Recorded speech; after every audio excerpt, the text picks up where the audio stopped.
Blake Lively's long-delayed trial has finally arrived, and it confirmed every disturbing rumor we all hoped wasn't true.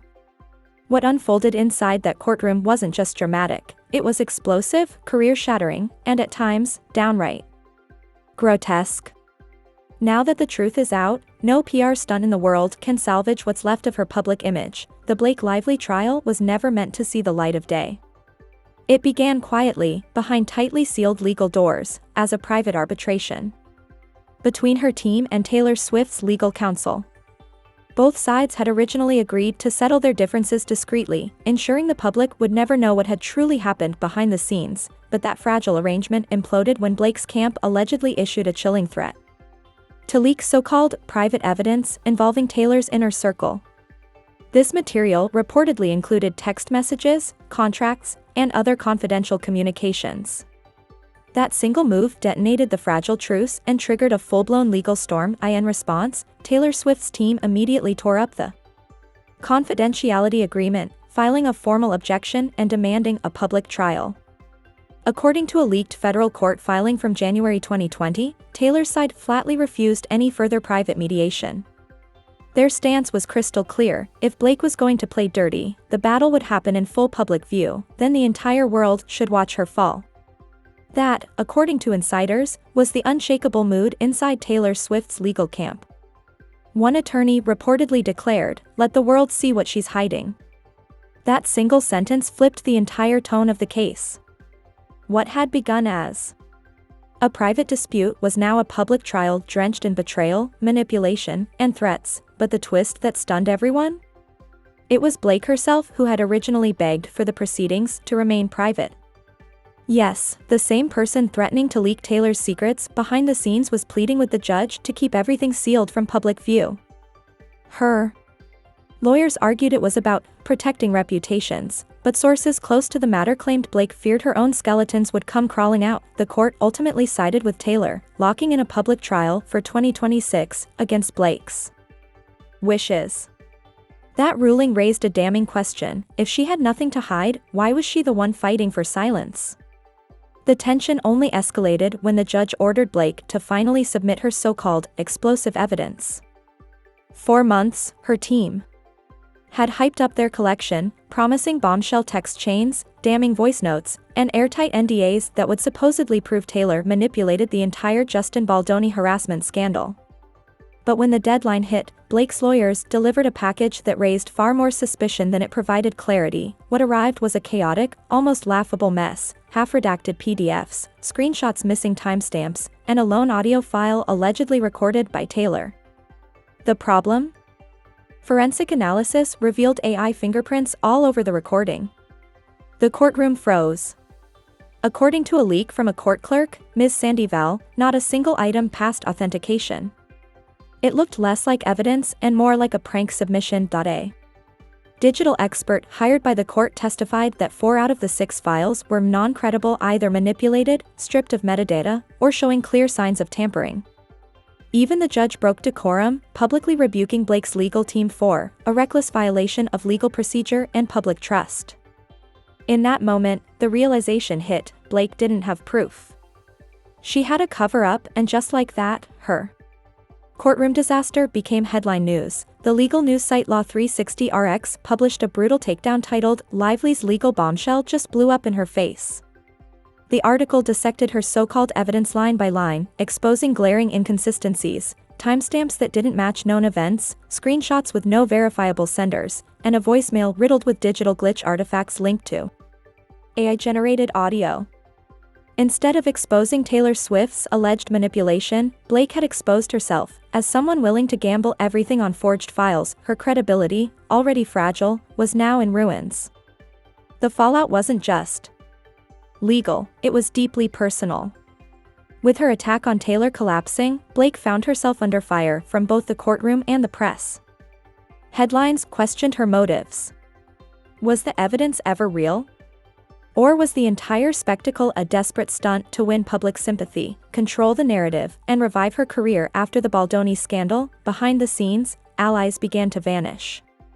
Former friends distanced themselves. One Hollywood agent, speaking anonymously to Star Trial Weekly, didn't hold back. If this is how she plays the game, no one's going to want to work with her again. The trial had shifted. It was no longer just about legal accountability, but about total reputational collapse. Ironically, the person who had tried to avoid a public spectacle now looked like the only one willing to face the truth. Taylor Swift's image grew stronger, while Blake seemed to be clawing at a narrative she could no longer control.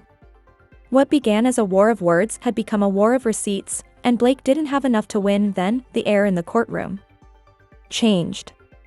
Ryan Reynolds entered. For months, he had kept his distance, walking a careful line between loyalty to his wife and the undeniable facts unraveling in court. But when a subpoena forced him to testify as a character witness, the tension was palpable. Everyone wondered, what side would he choose? Blake's defense hinged on Ryan vouching for her, her integrity, her story, her innocence. But the moment came, and it shattered her case. When asked whether he had prior knowledge of Blake's allegations against Taylor, Ryan looked straight at the bench and said, "Taylor warned us this would happen years ago." I didn't believe her. The words hit like a gunshot through Blake's entire defense. Gasps rippled through the room. This wasn't just a damaging statement, it was a public admission that he had been warned, had dismissed it, and was now acknowledging that Taylor had been right all along. With that single sentence, Blake lost her strongest lifeline. What kind of husband says that under oath? But the real shock came when Ryan revealed a detail no one saw coming. Blake had kept a private burner phone. And not just any backup device, but one allegedly used to track public figures. According to Ryan, it had been active in 2020, during the height of the Baldoni harassment narrative. The implication was chilling. This wasn't just aggressive PR maneuvering, it edged into surveillance-level obsession. Ryan testified that he had stumbled across texts on his own phone linked to the burner, containing messages about Taylor's whereabouts and alleged plans to influence upcoming media coverage. The question now loomed, was the evidence of Blake had hyped actually being manufactured behind the scenes? The burner phone itself was long gone, wiped and discarded. But then came the twist. Apple's compliance team stepped in, responding to a subpoena for all iCloud backups tied to Blake's business accounts. That's when the court introduced Exhibit C-412, a letter from Apple's legal department confirming that backups had been accessed multiple times from different IP addresses, including one traced directly to the hotel Blake stayed in during a shoot in Prague. The timestamps aligned perfectly with key flare-ups in Baldoni's legal troubles. These weren't coincidences, they were patterns, and then came the revelation no one wanted to believe.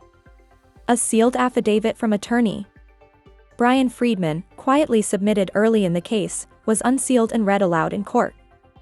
It accused Blake of threatening to leak deeply private conversations between Taylor and her mother, Andrea Swift.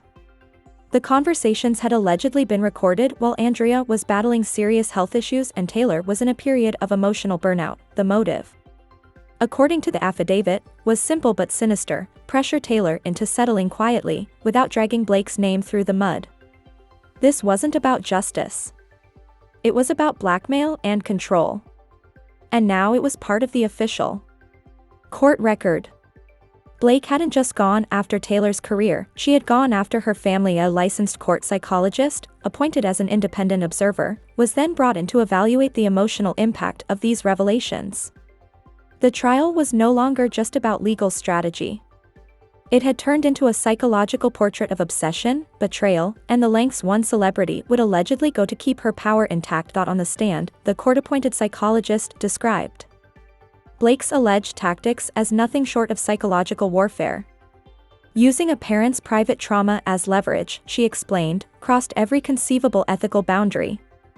Taylor had never publicly spoken about those particular conversations with her mother, and now, they had been dragged into a legal war she hadn't started. When the court read aloud one of Blake's texts, "If she doesn't stop, I'll bring her mother into this. Watch me." There was no coming back from it. The room fell into a stunned, suffocating silence. Why go this far, just to win? As the judge called a brief recess, all eyes turned to Taylor. For the first time in the trial, she stood up and walked out without a word. No statement. No glance back. Witnesses said her hands were trembling. She couldn't even face the room. This was no longer a case about legal disputes, it was a betrayal so deep it rewrote the entire narrative. The turning point came when the judge admitted into evidence a set of subpoenaed group chat screenshots, conversations between Blake Lively, Gigi Hadid, and a smaller private thread known internally as Swift Watch. What these chats revealed went far beyond celebrity gossip. They exposed a calculated, month-long digital pattern of Blake allegedly tracking Taylor's movements, legal updates, press interactions, and even her emotional state. Messages from mid-2020 showed Blake mocking Taylor's rumored breakdowns in casual, almost flippant tones, often using emojis and private nicknames to belittle her. One read, "She's spiraling again. We'll use it, press will eat it up." But the most damning line didn't come from Taylor's team, it came from Gigi Hadid herself. After Blake joked about Taylor canceling a studio session during an anxiety episode, Gigi's reply landed like a gavel strike. "Blake, this is getting sick. She trusted you." The courtroom froze. There was no ambiguity, no PR spin, just a direct, moral rebuke from one of Blake's closest friends. Days later, according to court records, Gigi filed an official statement withdrawing all support for Blake and aligning herself with Taylor Swift's legal position. It's not often friends become whistleblowers in the middle of a celebrity trial, but the ripple effect didn't stop there. Through her legal counsel, Selena Gomez submitted a formal letter to the court titled "Reclaiming Distance." It wasn't dramatic, but it was devastating. Celebrities must be held accountable off camera. The letter confirmed Selena had severed all contact with Blake after the group chats surfaced. She didn't testify, but her silence was louder than any appearance. The message was unmistakable: friendship doesn't give you the right to weaponize someone's pain. Behind the scenes, reporters revealed that this group chat was never meant to surface. It only came to light after Taylor's team issued a secondary subpoena to one of Blake's assistant's device backups.